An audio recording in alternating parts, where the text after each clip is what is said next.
오늘 말씀을 읽겠습니다. 오늘 말씀은 요한복음 12장 37절에서 50절 말씀입니다. 요한복음 12장 37절에서 50절의 말씀 같이 한 목소리 읽겠습니다. 시작.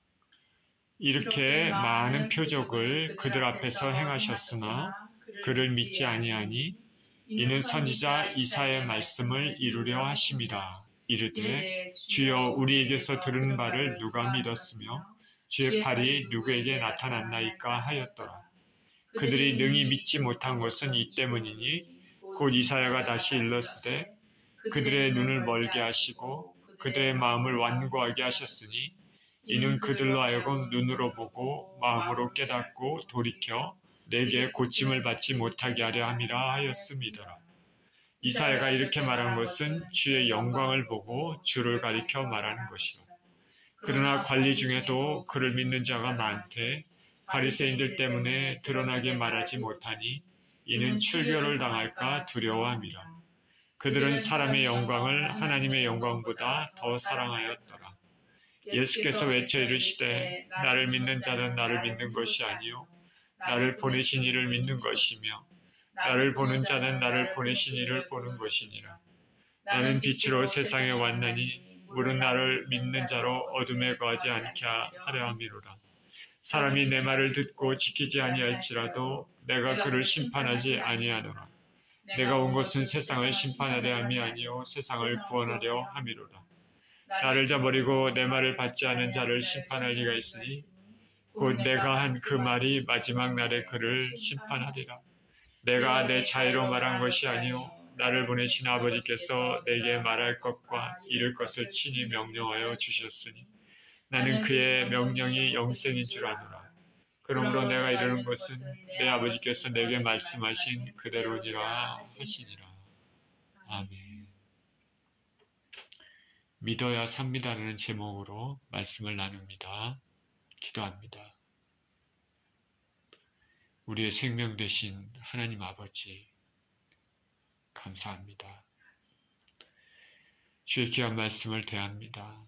말씀 가운데 우리 살아계신 하나님, 살아계신 예수님을 만나고 체험하는 귀한 시간 되게 하여 주옵소서. 감사드리며 예수 그리스도 이름으로 기도합니다. 아멘.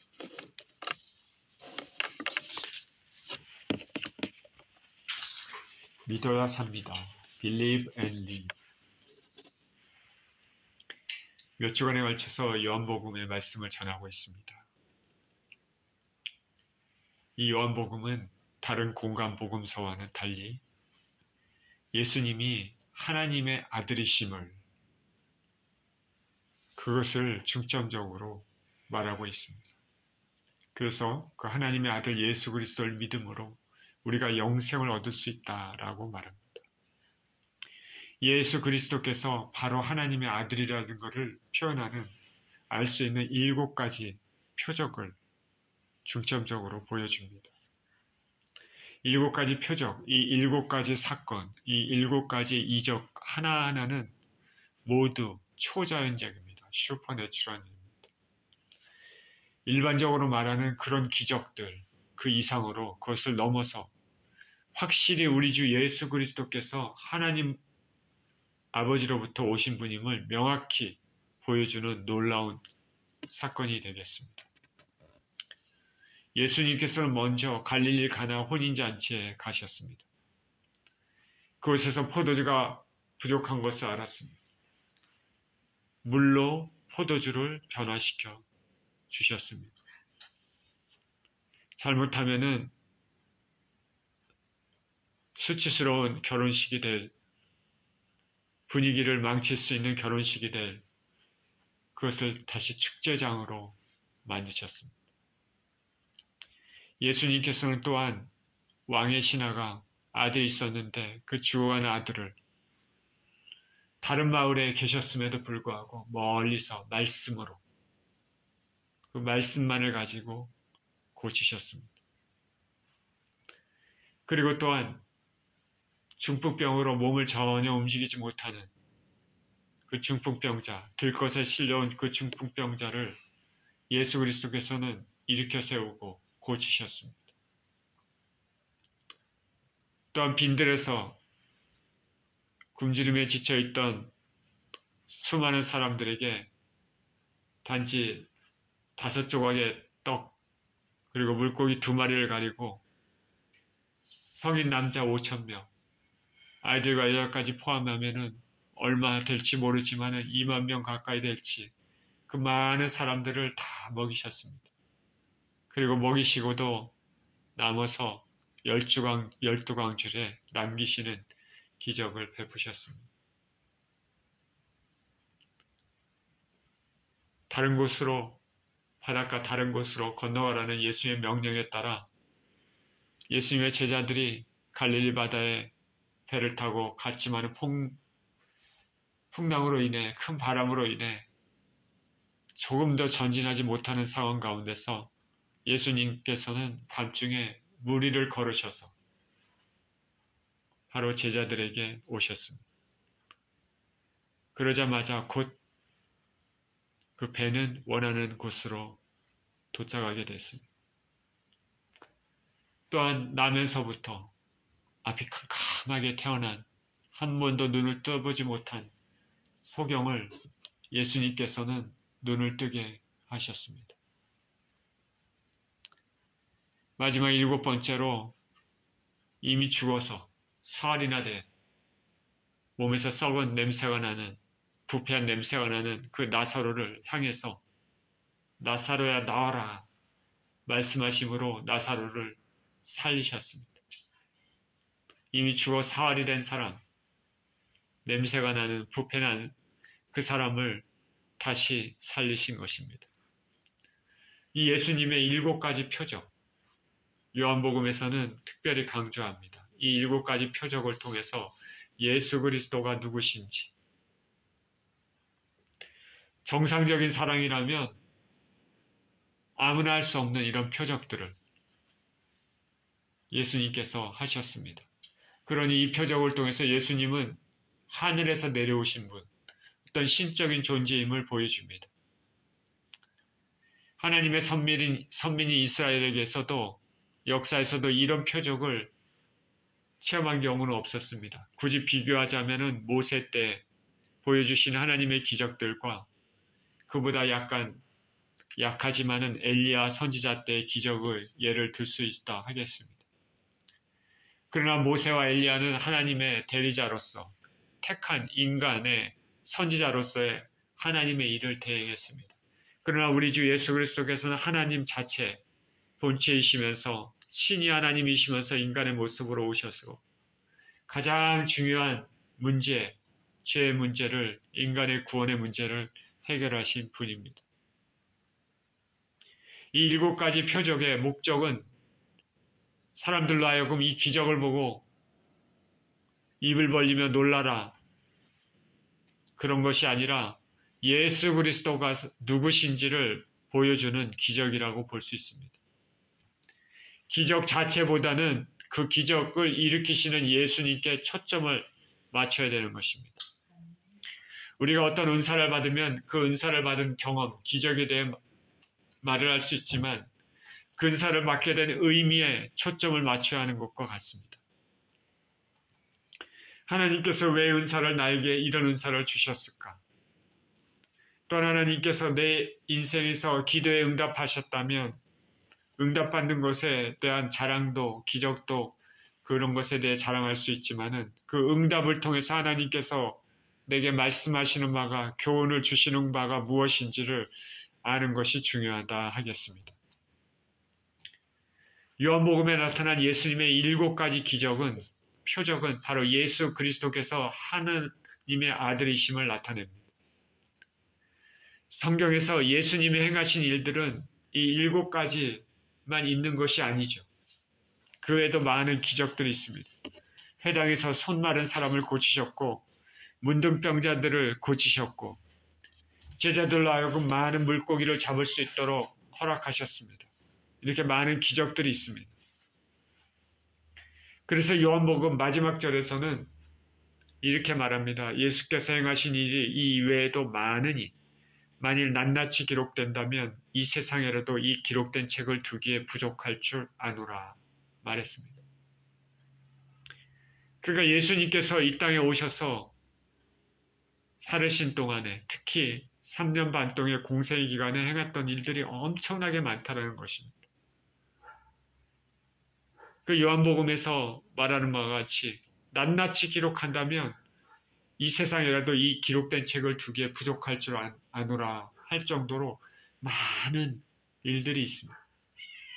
그 많은 일들 중에 일부만, 중요한 사건들만 기록한 것이죠. 이 모든 것들은, 이 기록 목적은 예수님의 가르침, 행하신 이적들을 통해서 예수 그리스도께서 누구신지를 보여주기 위한 것입니다. 그래서 예수님을 믿어 영생을 얻기를 원하는 목적으로 기록되었습니다.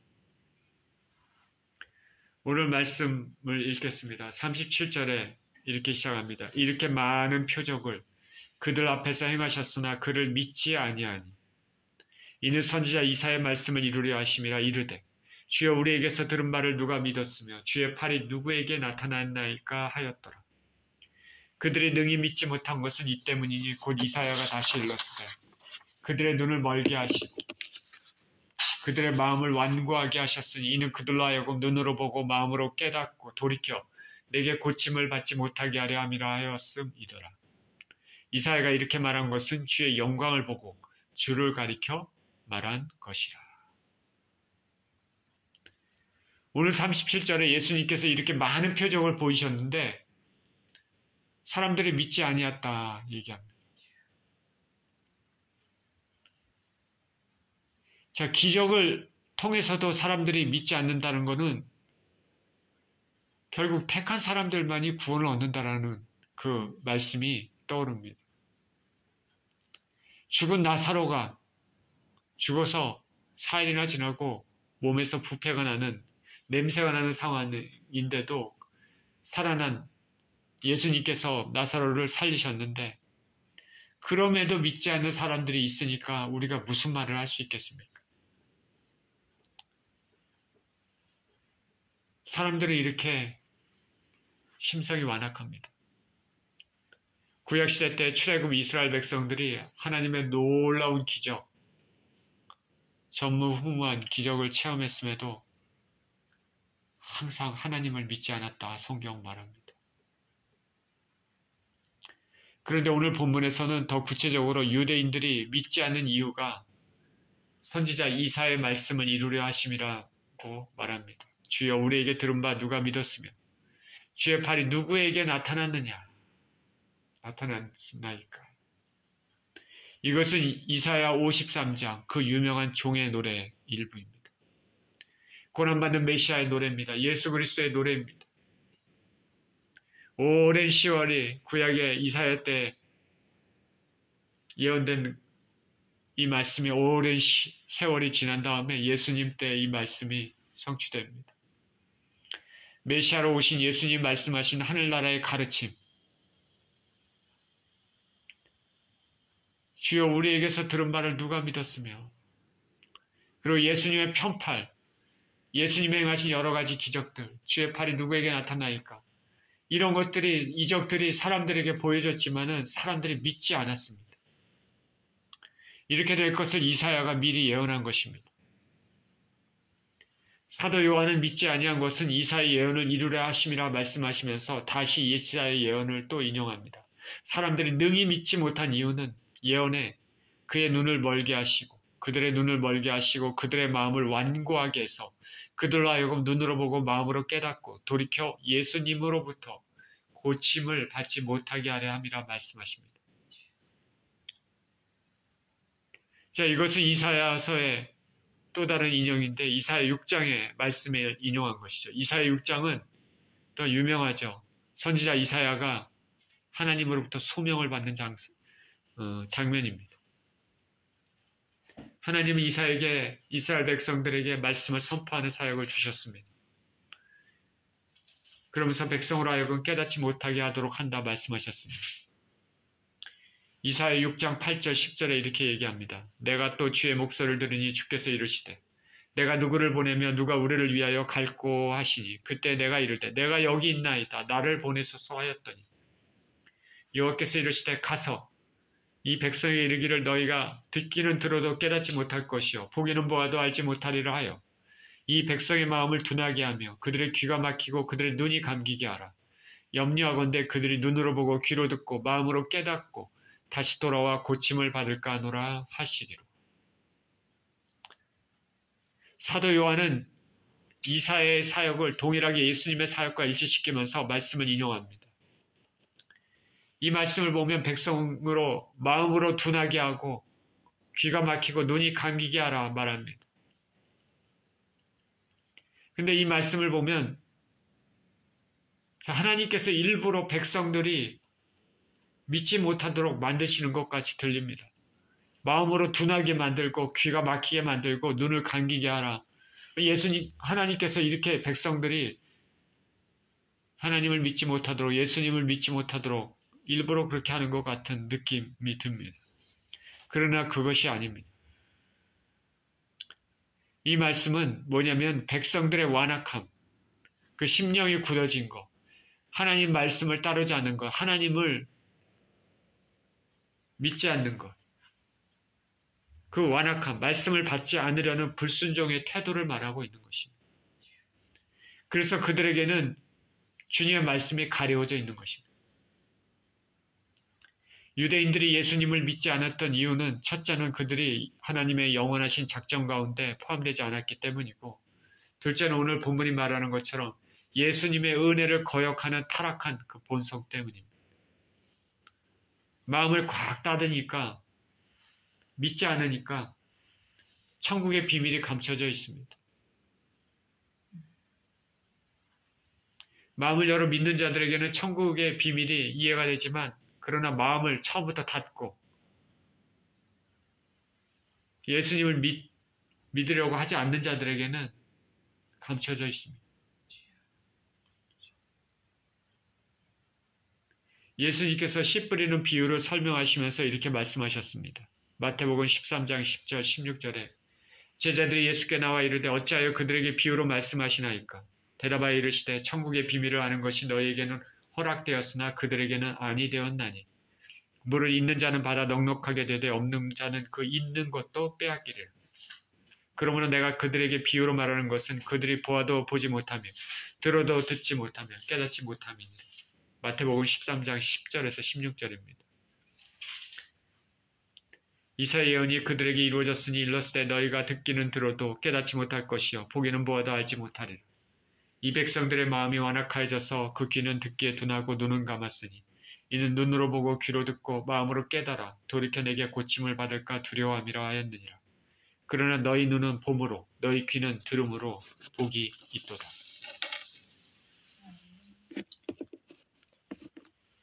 가진 자가 더 많이 갖게 되고 없는 자는 있는 것까지 빼앗긴다는 것이 예수님의 가르치심이죠. 주님께 가까이 가고 우리가 주님께 순종하면 더 할수록 우리가 더 많은 하나님의 은혜를 체험하게 되고 더 많이 하늘나라에 가까이 가게 되고 더 많이 영적인 은혜를 알게 되는 것이죠.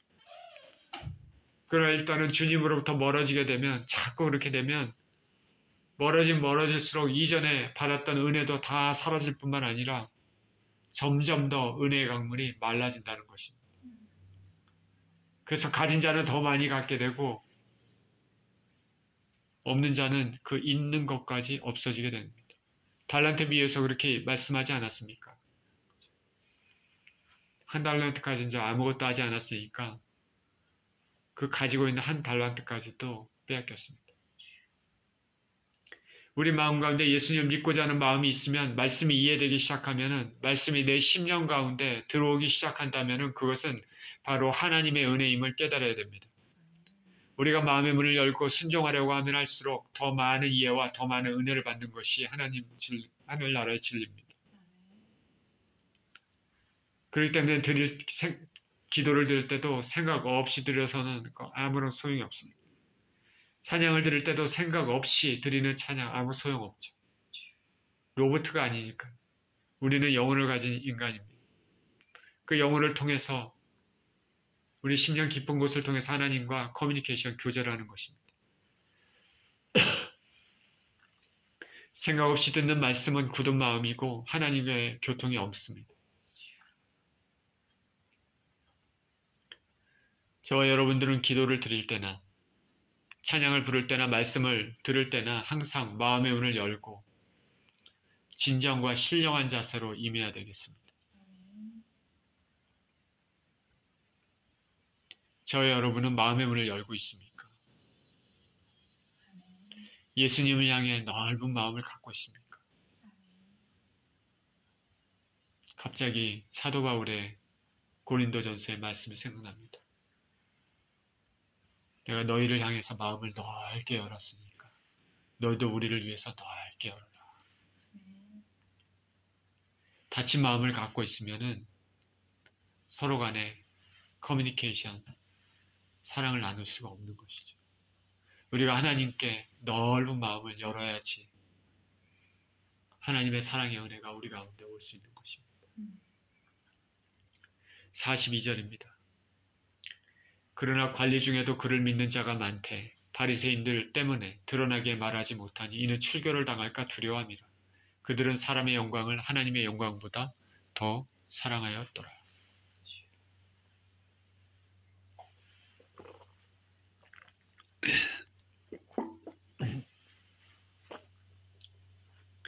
이렇게 사람들이 믿지 않는 가운데서도 예수님을 믿는 자들이 있었습니다.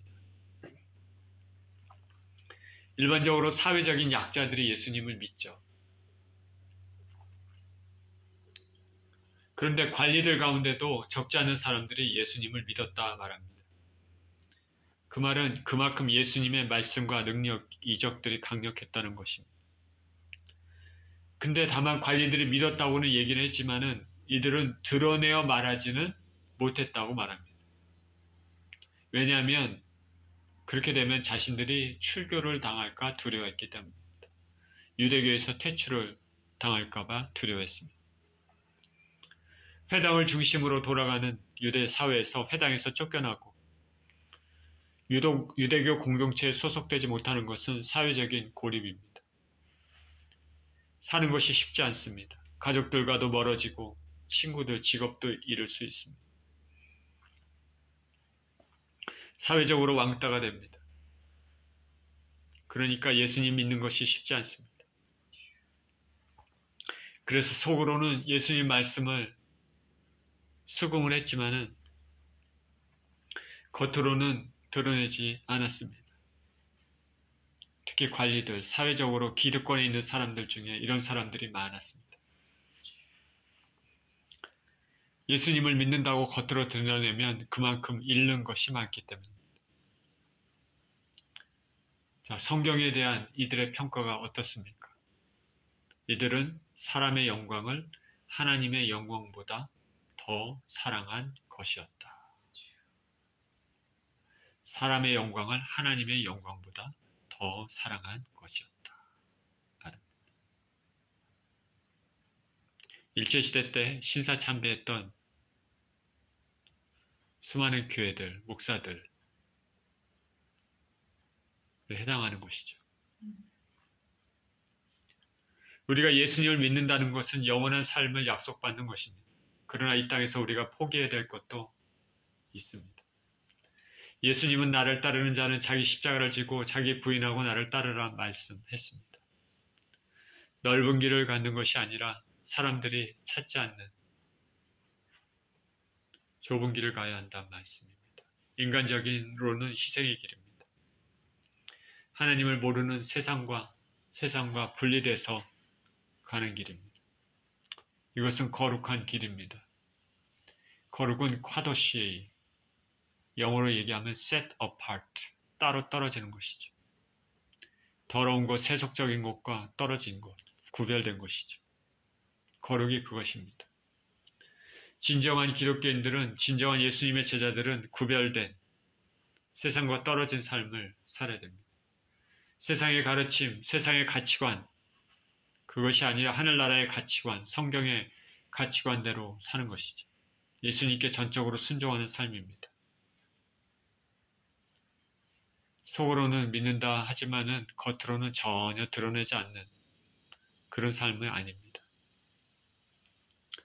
예수님 당시의 유대 사회에서 예수님 믿는 것은 매우 위험한 것이었고 많은 것을 포기하는 의미를 지녔습니다. 예수님이 승천하시건 이후에 사도시대에는 또 마찬가지죠. 예수님을 믿어 예수님을 주라고 고백하는 것은 속으로 믿을 수는 있죠. 근데 겉으로 또 주라고 고백하는 것은 죽음을 담보로 하는 위험한 일이었습니다. 그죠? 로마 황제가 주라고 사람들이 얘기를 할 때 예수 그리스도께서 주라고 얘기하는 것은 죽음을 담보로 하는 위험한 일이었습니다. 그러나 그 위험하면 위험할수록 그만큼 신앙의 진정한 가치를 나타내는 행동이 되는 것이죠. 따라서 속으로 믿으면서 겉으로는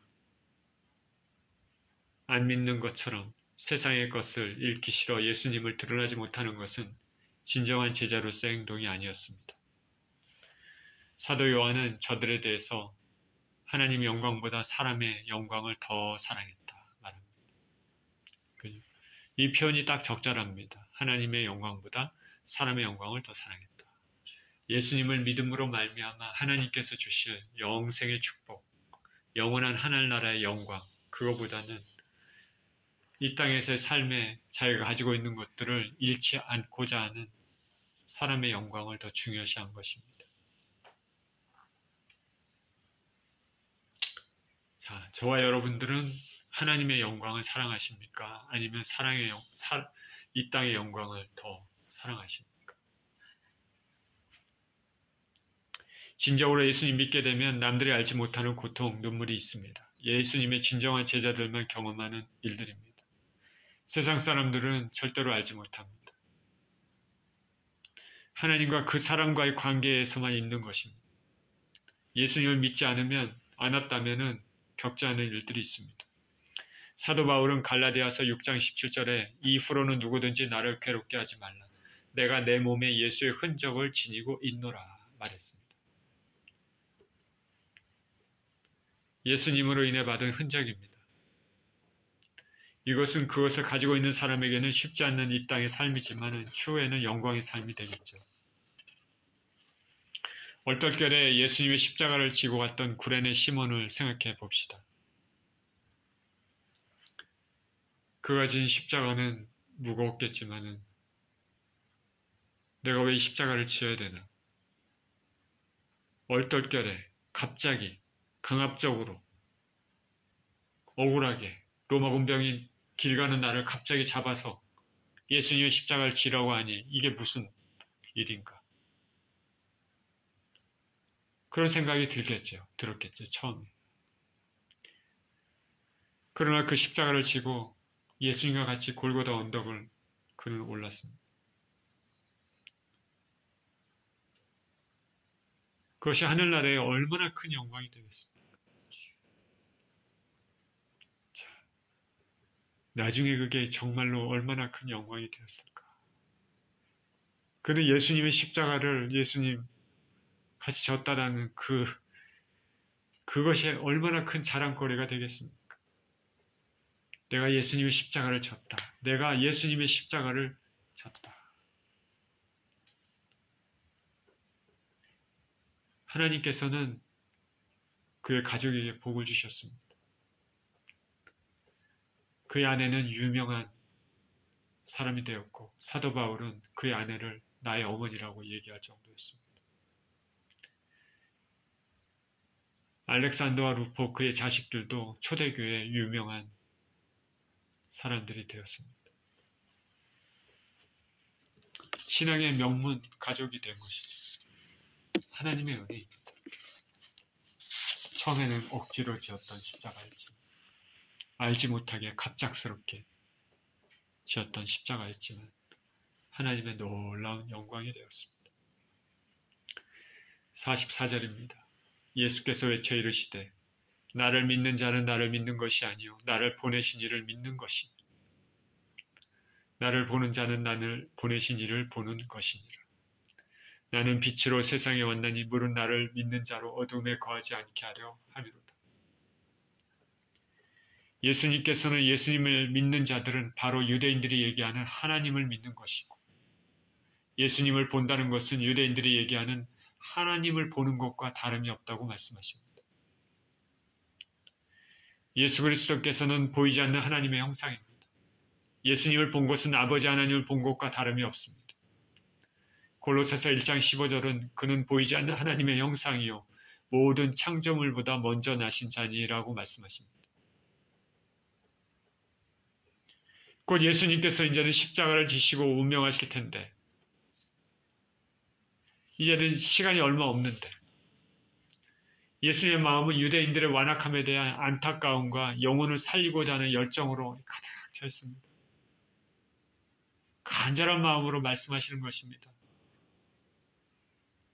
나를 믿는 것이 하나님을 믿는 것이다. 나를 보는 것이 하나님을 보는 것이다. 유대인들을 향해서 그게 간절히 외칩니다. 이 설교는 예수님께서 대중에게 한 마지막 설교입니다. 대중들에게 한 마지막 설교. 이 설교 이후에는 이제 12제자와 같이 시간을 가지게 되죠. 대중들에게 한 마지막 설교이기 때문에 굉장히 간절한 마음으로 안타깝고 애타는 마음으로 그렇게 설교를 하고 계십니다. 예수님은 아직도 세상을 모르고 어둠 가운데 있는 사람들에게 예수님 모르고 어둠 가운데 있는 사람들에게 예수님께서는 빛으로 세상에 오셨다고 말씀하십니다. 빛으로 오신 예수님은 세상의 어둠을 밝히시고 어둠 가운데 진리를 모르는 사람 가운데 하늘의 진리를 비추시는 분입니다. 그분 예수님께 나가면 빛을 받아 세상의 어둠과 멀어집니다. 참빛인 예수님은 하나님께로 갈 수 있는 유일한 통로입니다. 하나님께로 갈 수 있도록 모든 것을 가이드해 주시는 분입니다. 예수님을 통하지 않고는 아버지께로 갈 수 없습니다. 저와 여러분은 항상 예수님께 나아가야 됩니다. 어둠에 다니는 세상 사람들에게 예수님의 빛으로 나오도록 저와 여러분은 힘써야 할 것입니다. 우리 주 예수 그리스도께서는 우리 하나님께서는 세상 만민이 구원받기를 원하십니다. 47절입니다. 사람이 내 말을 듣고 지키지 아니할지라도 내가 그를 심판하지 아니하노라. 내가 온 것은 세상을 심판하려 함이 아니요 세상을 구원하려 함이로다. 나를 저버리고 내 말을 받지 아니한 자를 심판할 리가 있으니 곧 내가 한 그 말이 마지막 날에 그를 심판하리라. 내가 내 자의로 말한 것이 아니요 나를 보내신 아버지께서 내가 말한 것과 이룰 것을 친히 명령하여 주셨으니 나는 그의 명령이 영생인 줄 아노라. 그러므로 내가 이루는 것은 내 아버지께서 내게 말씀하신 그대로니라 하시니라.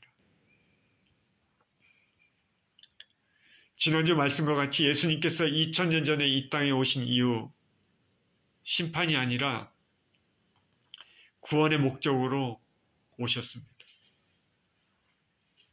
그러나 마지막 날에는 예수님을 저버리고 예수님의 말씀을 받지 않는 이가 있는데 곧 예수님의 말씀이 그 마지막 날 심판할 것이다 말씀하십니다. 예수님의 말씀이 심판한다 말합니다. 다시 말해 진리를 거부한 사람들은 그 진리가 그 거부한 사람들을 심판하게 될 근거가 된다는 의미일 것입니다.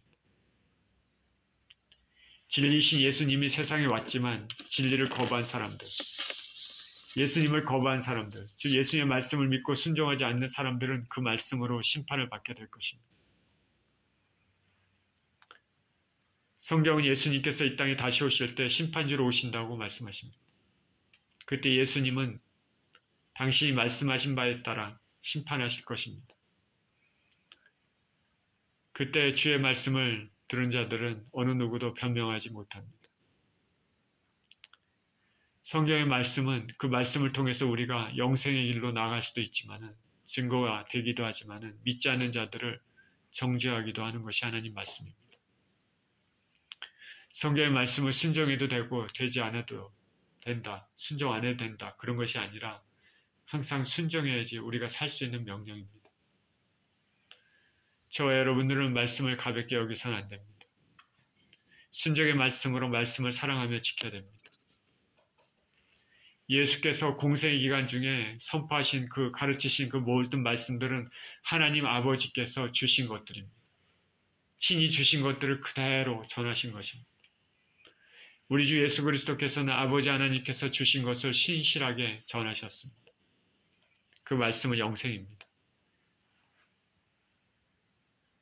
이제 예수 그리스도께서 승천하시면서 그 일을 우리에게 맡기셨기 때문에 우리도 당연히 예수 그리스도의 말씀을 있는 그대로 신실하게 전해야 되는 책무가 있는 것입니다. 여기 본문에 하나님께서 예수님에게 전해주신 그 말씀이 영생이라고 하셨으니까 그 영생의 말씀을 우리에게도 전하는 책무를 주셨습니다. 그 복음, 신실히 전해야 될 복음은 생명을 주시는 것입니다. 오늘 예수님의 말씀은 대중에게 행하신 최후의 설교이기 때문에 그 어느 때보다 절박합니다. 삶과 죽음, 영생과 심판의 메시지입니다. 예수님은 믿지 않는 자들에 대해 심령에 대해 매우 안타까운 마음으로 전하십니다. 듣기는 들어도 깨닫지 못하고 보기는 보아도 보지 못하는 영혼들에 대한 안타까움입니다. 우리는 예수님 말씀에 마음의 문을 열고 귀를 기울이고 순종해야 됩니다. 여기 그 말씀이 마지막에 심판한다 말하고 있기 때문입니다. 말씀은 영생을 주기도 하지만 따르지 않는 자들에게 심판의 근거가 된다는 것을 우리는 명심하고 귀하게 여기며 순종하는 삶을 살아야 될 줄 믿습니다.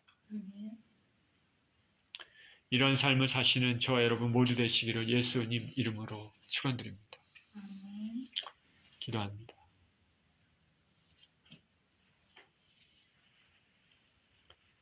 생명의 주님 감사와 찬양을 드립니다. 하나님 아버지께서 예수님에게 주신 영생의 말씀, 또 우리는 예수님께 받은 그 동일한 그 영생의 말씀을 세상 사람들에게 아버지 전하고 나누는 책무가 있는 줄 믿습니다. 우리 삶에서 우리 주 예수 그리스도를 드러내고 또 그 말씀의 순종에는 우리 모두 될 수 있도록 축복하여 주시옵소서. 감사드리며 예수 그리스도 이름으로 기도합니다.